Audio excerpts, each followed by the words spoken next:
ዱባይ ሄደሃል ሚግሬሽን ራሱ እንዴት እንዳሳለፈ በዋስ የተለቀቀ ሰው አንዱ ዓለም ጎሳ ገረ ዱባይ ተበቀሰረ ጀደሜ ዱበተማ ጅራ ቀነኒኒ ሱራን ሲ ኸባቴ ማቲ አምባቴ ቀነኒ ሜሻሺ ሲ ኸናላላ ዋን ብራቲ ሚቲ ሻሺ ሲ ነማ ሂደት ኸናላላ አነ ማቲ ቀነኒ ራዋቁል ኩል ፈዱመለ ላሚቲ ኸናና ሲ ገሌ ሱራ ከሌሳ ፖስት ጎን ረቲ ነሞኒ ሄዱን ኦሶነ ተኮን ቀልቢፈቲን ዱበታ ጅርቱ አጫሉን ደሳ ቹዳ ዳቦ ዱበርቲ ኬሰት ዱኤ በር አጋራ ላምሮት ኬሰት ዱኤኒ ኢሪ አጄሰ ራት ጌራራ ሴና ጎቶታ ወለጋ ደገፈዱ ከና ወጅ ማልፍቴሰኒ ጎቶ ኦሮሞ አረብሲፍቱ ይሄንን የምታዩት ስማያጃና የስዊሚንግ ፓንት አንድ ላይ 300,000 ድርሃም ነው ገኔ ኮ ድርሃም ኩማ ዲበሰዲን አቱን ሲቢቴ ነው ፈታ السلام عليكم ورحمة الله وبركاته وشمار كفون يردفتو تاف كبجمتوت أورو شو أكما كم نافجرت جرون جرينيا أفيان كم نسين جدا أهر بايزو دنديها سانجرو سينيغالي دنديها سانجرو ساقلين كون change تايجرو سينيغالي ساقلين كون جيري ميجر سينيغالي إنما براتيمو جدني أكن ديمني ولي إسان سوراد سينيغالي hindi minadiko na brase tani akkan deemne kotuma sagalen marra isa kaleesara wayyaarsi nan furdataaramo mayin yoo dargaggeessa taatani sagalen keessa fuudha gaheera itti fakkaata fuudha gaheera akkasi bokuno sagaleessa furdaasa sagaleessa kan ta'amu isa duraanii ta'a meme isa gamtu sinifte dandee kolfaan jiru baay'ee yaadda dandee kolfaan jiru hedduus dandee haasa'an jiru haa ta'u amma dandeenya wajjin kolfina egaa har'as viidiyoo kameraasinii qabadhee dhufeetan jira akkuma beekamu viidiyoo bobbaarsoo bashannansiisoo kan ittiin fataazanaa jiran kan saboota kan ammoo sooshaal miidiyaa achiifacha deemaa jiru isin qabadhee dhufeetan jira isin amma xumura viidiyootti naa waliin turuun dagatina sabskraayibii 50 seenuu fi oromoo isinin jaalladha isinin kabaja nuuf jiraadha aan subscribe godhaa jechuun iyyuu na taateefseera ni barbaadan godhina oromoon garaa walitti jabaajuu jalqabee kanaaf viidiyoo kanallee hundi keessanu akkuma kaleessaa beeme viidiyoo kaleessaa irratti hundi keessanu laayikii baay'ee gootanii ijoolleen baay'een sheer gootaniittu viidiyoo tokko isin galateeffachuun barbaada inni kunis akkanu jalaan qabboonofne viidiyoo sadaffaa keenya rabbi jedhi ji'a kana wajjin itti fufna akkuma givaawee kaleessa buna nama sadiif nan erga jedheera bakka isin jirtan jechaadha tokko biyya ormaa jirti natti fakkaata harmee kootiif naa geessita jettee garaana nyaatti isinii galee maaliifuu carraadhaani nama sadiif bakka jarri jiranitti bona jimmaan erginaa fi subscribe gochuun dagatina gaafa 50 keenya wallaa giveaway isiniif hin erga kanaaf subscribe gochuun dagatina nama 500 waan argite hafee xiqqoo hafee jechaadha viidiyoo kanaan iyyuu argachuu dandeenya jechaadha yoo viidiyoon kun olkee viidiyoo kanaan iyyuu argachuu dandeenya hundi keessan ሰብስክራይብ ጎቻ ከእንደገና ጋራ ቪዲዮ ሰላም እንዴት ናችሁ ደህና ናችሁ እኔ በጣም ደህና ነኝ ከብዙ ጥያቄ በኋላ የመጣው ይሄንን የምታዩት ስማያጃና የስዊሚንግ ፓንት አንድ ላይ 300,000 ድርሃም ነው እንደምታዩት ከዳይመንድና ከወርቅ የተሰራ ነው ማዘዝ ለምትፈልጉ በ0526983364 ላይ ማዘዝ ትችላላችሁ በጣም ቆንጆ ተደርጎ የተሰራ ነው ሙሉ ለሙሉ የምታያቸው ፈርጦች በጠቅላላ ዳይመንዶች ናቸው የቀረው ወርቅ ደግሞ 18 ካራንት ነው kako basara dhageessan jechuun maayinni kun akka maayinni akkasitti qoyyaa maayinuun qoostu qoyyaa jiruu keenyatti maaliif qoostu paantii durbaatiif qabduu harmaa jenna kuma 300 dirhama kuma 300 dirhamni kumni 300 ko dirhamni kumni 300 idmee guutuu kon ittiin jiraadhaan idmee guutuu ko sinigale dubartiin asii biyya alaa cinqamtee deemaatu kuma 500 kuma 2 hojjechuu jetteetiin maaf jiruu keenyaan qoostu maayinni akkasitti atuman sii biteen uffattaa gannee ko atuman sii biteen uffattaa sitti tolaa Marku an isa naasofnu isa yoo haasofne bakka danuudhanna Oduu gammachiisaa Ambootti siidaan gootaa Haacaaluu Hundeessaa eebbifamee jira. Siidaan yaadannoo artiist Haacaaluu Hundeessaa mootummaan ijaarsisee bakka itti aanaan pireezidaantii mootummaa naannoo Oromiyaa obbo Awwalu Abdii, obbo Hacaaluu Gammachuu kantiibaa magaalaa Amboo haadha warraa isaa fi jiraattonni magaalaa Amboo argamanitti har'a eebbifamee jira. Ambootti siidaa sadaffaatu ijaarame. Hundumti keessan baga gammaddan. Waaw, hedduu tokko namatti tola. Kan immoo Hacaaluu akkasitti ba'ee miidiyaa irratti arrabsu jira. Dhaggeeffadhaa. Ati dhaggeeffadhu. Fagaara laamiroot keessatti du'e wayii adda waraanaatti du'e seete. Hacaaluu Hundeessaa jechuudha. Daabboo dubartii keessatti du'e bar. Fagaara laamiroot keessatti du'eeni. Hin beektu ati kan. Daabboo jala qabdee jechuudha. Caakkaatti geessee achitti shugguxii fagaara isaatti naxxeen. Akka eebbisa addunyaafatti du'an hin nageenyaati. Dhiirri ajjeesee irratti geerara. Seenaa gootota Wallaggaa dhaggeeffadhuun. Seenaa qoradhoo kee.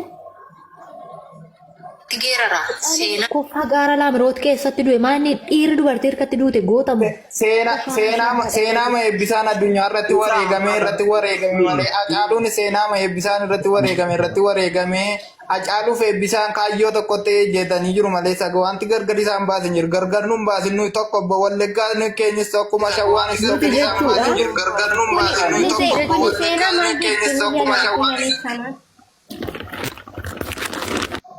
tokkuma nuyi gargar nuun gootiin gandummaa keessan gashiniiti waa'ee Hacaaluu waa'ee eebbisaa yoo ta'e eebbisaan goota. Waa hin boo'imme nuti Wallaggii goota ajjeese irratti geeraruudha malee goota fagaara dubartii keessatti du'uu hin qabnu nuti. Okay?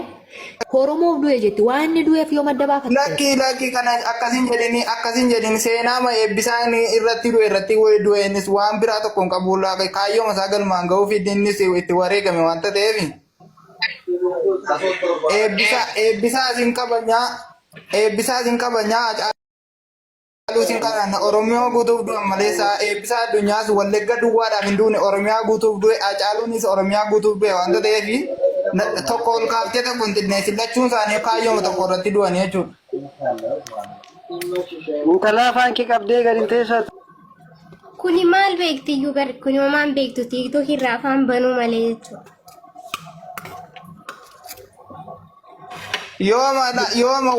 yooma nama sodaatu wanta ta'eef namni sodaatu sin jiru rabbuma sasii uume sodaadhuuti suura Hacaaluu ol deebisiiti waa'ee gandummaa wanta itti beekuu qabdu Hacaaluun Habiib jandaa siin ta'u okkee. Abbiin hin buusin.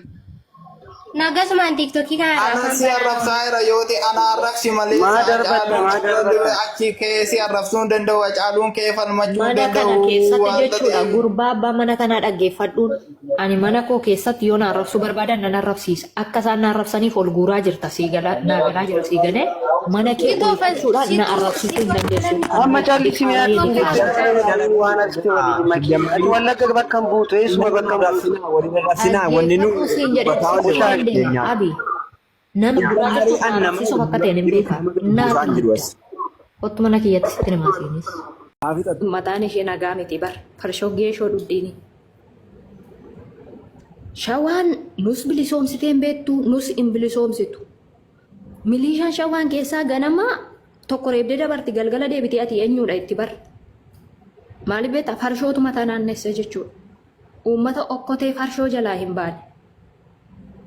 Namni farshoo dhugdu namni haraqee dhugdee ganama nagaa manaa baatee galgala surree keessa udaan guuttee deebitee galtu haala kamiin nu bilisoomsiti bagana guddiste Hacaaluuf. Samana kana immoo intarneetii kana miidiyaarra waa tokko jedhame intarneetii kana yookaan akkaawuntii siriipur Oromoon gandummaadhaan silaa akkasitti wal fixaara jennaan hamma immoo jette maal gootu. Al tokko tiktookiin kun osoo uumamuu dhiise nama jechisiisa. Maal jechuudha isa goota Oromoo Hacaaluu Hundeessaa. Ati mataa keetiin gadduu dhiisuu dandeessa garuu Hacaaluun yoomuu goota Oromooti yoomuu jechaadha. Garuu siin akkasii baatee hedduu tokko nama jibbisiisa waan dhaga'uudha nama jibbisiisu jechaadha. Viidiyoo kaleessa dhiyeessin irratti Qananii Addunyaati. Suuraan kun kan Qananii Addunyaa miti jechuudhaan namoonni baay'een koomentii kana jalattis barreessaa turanii sooshaal miidiyaa garaagaraa irrattis poost godhaa turani.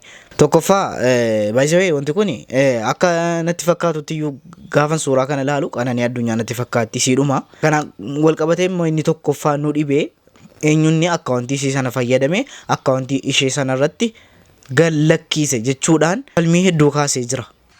Waca dhiisaati. Eekamsa dhiisaati garaagarummaa suuraa kana gidduu jiru sinumti ilaalaa. Suuraan waxabajjii 23 akkaawuntii TikTokii kan Qananii Addunyaa irratti gadhiifame ni jalqabaa. Kunoo isa jalqabarra jiru suuraa kana sadiimaa kana. Kun immoo footoo Qananiiti inni lammaffaarra jiru kun. Kunis inni sadaffaarra jiru kunis footoo Qananiiti. Uffaticha ilaalaa. Shaashishiin mataatti hidhatte kanas ilaalaa. Maaliifi footoon kun akka yaada kootti footoon kun yeroo isheen lubbuudhaan jirtu waraabamee kaa'ameetu reebichi irratti godhamee kaa'ameetu Waaqayyo murteessan murteessu gaa murteessaa jiran akka yaada koottidha. Garuu gaafa wiixataa eessaa ba'eetu suurri kun gadhiifame eenyutu immoo gadhiisuu danda'edha. Kanadha yaadni koo. Garaagarummaa suuraa kanarra uffannaa kanarra jiru ilaalaa milikkita garaagara tokko xiyya kanaan adda baafadhaatii murteessaa iyyuun dura. Maaltu singee ati haa duutu? Yoo isin duute maaltu kanatti si iyyisiisaa? Ni jaama. Lakki suuraan tun Qananiidhaa miti jechuudhaan duulli qindaawaan baname jechuudha. Nama haqa Qananii barbaachi deemu arrabsuu kanaatu eegalamee jechuudha. Miti. Qananiin suuraan isii qabaate maatiidhaan baate. Maatiin Qananii bar warra seera beeku. Namni sun yoo Qananii ta'uu baate bar maatii Qananii seeraan isaan gaafachiisaa bara. Maatiin Qananii immoo warra seera beeku. Wanni kun seeraan nu gaafachisa jedhanii warra beeku jechuudha. Namni suuraa Qananii tana baase diina haqni Qananii akkam baane hin feene laal waan isaan haasawan. Namni suuraa Qananii tana baase nama hinaaffaa Andu'aalam qabu. Shuuf uummanni kun uummata akkam akka ta'e. Qananii meeshaa shiisii kana laala. Waan biraatii miti shaashii isiin amma hidhatte kana laala. Masqala morma isiirra jiru kana laala. Waan biraa dhiisame. Inni itti aanu jechuun anna maatii Qananii irraa waa qulqulleeffadhu malee hin dhaamiti kan inni haasa'u isii galee. Maatii Qananii irraa osoo hin qulqulleeffatu wanni haasa'u takka hin jirtu. Hanga dandeessan haqa namaa baasa. Hanga dandeessa. Yoo dadhabdi us haqa namaa irratti onni hin jeenye. Nuti dhugaa jirtu dubbanneeti waan biraatiin nama gargaarra malee. Egaa akkuma asirratti dhageessan viidiyoon baay'eenis akka bahaa jiru jechaadha. Isin akka mataa keessaniitti isii miti jechuu dandeessanii hangara kootiin parsantaa 80 waan arge Qananii dheetan yaada. Maaliifi tokkoffaa sooshaal miidiyaasiin irratti fayyadamtu irratti namni dhaqee sobaan akkas godhee feekiidhuma Qananiidha jedhee gadhiisa dheetan hin yaadu. Maaliifi yookaan bilbillisiisuun maatii harka jira yookaan hiriyaa harka jira. Namatti dhiyaatu harka jira jechaadha yookaan firasii harka jira namatti dhiyaatu keessa jira jechaadha. Kanaaf Qananii miti yoo jenne namni kun namni suuraa kana sooshaal miidiyaa kana irratti poostu godhe dogoggora guddaa hojjete jechaadha. Seeraanis gaafatamuu danda'a jechaadha. Namni immoo lafaa ka'ee akkasitti poostuun godhu jedhee tayyaadha. Rabba qasiin ufa baasu wanti haaraa yoo jiraate isiniif hin dhiyeessa. Gara biraatiin immoo Andu'aalam Goosaa gara Dubaayitti deemeera. Erga hiikamee gara Dubaayii deemeera jechuudhaan haasaan tokko haasa'amaa jira. Mee waliin dhaggeeffannee walitti deebina. ሶኛል ዱባይ ብትገኝም ከሷ ከሰማይ ቤት አታመልጥም። ኦኬ ዱባይ ሄደሃል። ኢሚግሬሽን ራሱ እንዴት እንዳሳለፈ በዋስ የተለቀቀ ሰው ኢሚግሬሽን አልፎ ዱባይ መገኘቱ ራሱ ምን ያህል ኢትዮጵያ እንደዘቀጠች ምን ያህል ኢትዮጵያ ሕግ እንደሌለ ራሳችሁን ሴቶች ጠብቁ። በቃ ጠብቁ። ሕግ የለም ኢትዮጵያ ውስጥ የዱርዬ የወሮ በላ መሰብሰቢያ ሆኗል። ብትሸሽም ከሰው ሕሊና ከእግዚአብሔር ፍርድ አታመልጥም። ዱባይ ይገኛል በዚህ ሰዓት ሜታዬ። ዋው ሳምባዲ እኮ ማን ነበረ ትላንትና ነው እንትና ሃና ስትል ነበረ። ሜሪና ሰምተሻል አይደል?